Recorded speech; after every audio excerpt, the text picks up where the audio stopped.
Chilli chicken বানানোর জন্য অনেকগুলো চিলি অর্থাৎ লঙ্কার সাথে কুচিয়ে নিতে হবে কিছু পেঁয়াজ, আদা, রসুন এবং ক্যাপসিকাম। আপনারা দেখতে পাচ্ছেন চিকেনটা যেন পুরোটাই বোনলেস হয়, আমরা সেটাকে ভালো করে ধুয়ে নিয়েছি।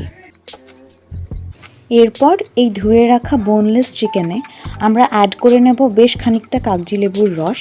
আপনারা চাইলে কাগজি লেবুর বদলে ভিনেগার ইউজ করতে পারেন।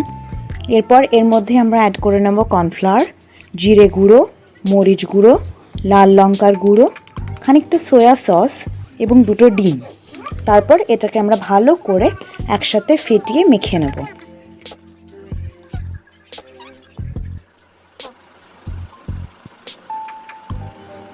সবকটা ইনগ্রিডিয়েন্টস একসাথে মেখে ঠিক এরকম টেক্সচারটা আসবে এবং ঠিক তখনই আমরা অ্যাড করে নেব বেশ খানিকটা রসুন আর আদার পেস্ট। তারপর আবার ভালো করে ম্যারিনেট করে নেব। একদিকে চিকেনটাকে ম্যারিনেট করে আধ ঘন্টা 1 ঘন্টার জন্য রেস্টে রেখে দিয়ে আরেকদিকে আমরা কড়াইতে তেল গরম হতে বসাবো। কড়াইতে তেলটা যতক্ষণে গরম হচ্ছে ততক্ষণে ঝটপট আমরা বানিয়ে নেব চিলি চিকেনের জন্য সসটা বানানোর জন্য আমরা প্রথমেই নিয়ে নেব 1 টেবিল চামচ সয়া সস এবং বেশ খানিকটা অর্থাৎ সয়া সসের থেকে অনেকটা বেশি টমেটো কেচাপ এবং চিলি সস। আপনারা চাইলে রেড চিলি সস বা গ্রিন চিলি সস যে কোনো ইউজ করতে পারেন, বা যদি বাড়িতে চিলি সস না থাকে তাহলে মিহি করে লঙ্কা বাটাও ইউজ করতে পারেন। আপনারা দেখতে পাচ্ছেন একটা ভীষণ ইভেন টেক্সচারের সস আমাদের প্রিপেয়ার হয়ে গেছে। এবার এটাকে আমরা সাইডে রেখে আমাদের নেক্সট এলিমেন্টে চলে যাব।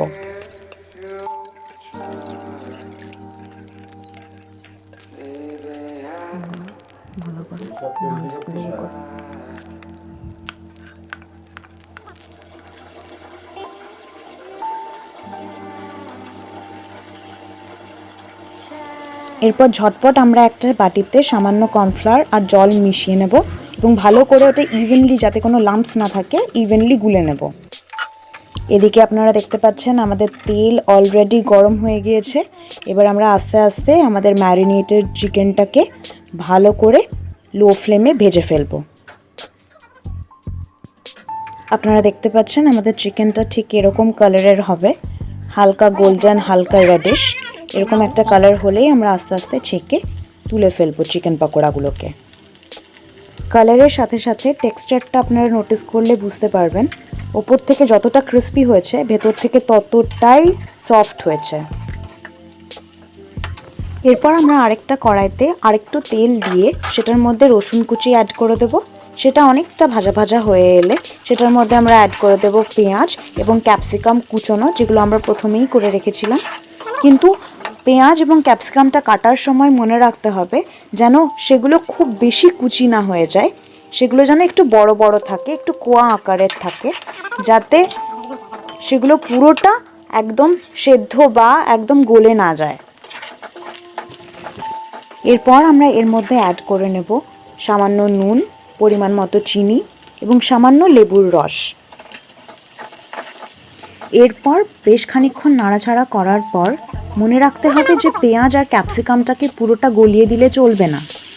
সেগুলো যখন 40 to 50% কুকড হয়ে থাকবে কিন্তু পুরোপুরি গলে যাবে না, ঠিক তখনই অ্যাড করতে হবে আমাদের আগে থেকে প্রিপেয়ার করা সসটা।